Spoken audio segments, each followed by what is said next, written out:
was raised alongside Fire Fist Ace as his stepbrother. And that's not bad enough.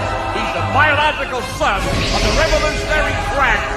Did he just say what I think he said? He's the son of the worst criminal in history. Makes you think twice about who you punch, huh? Why didn't anyone tell me that's his dad?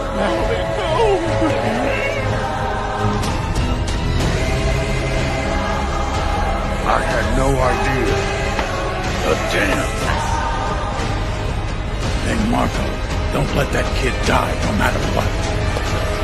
Luffy, it wouldn't bother me if your father was the devil himself.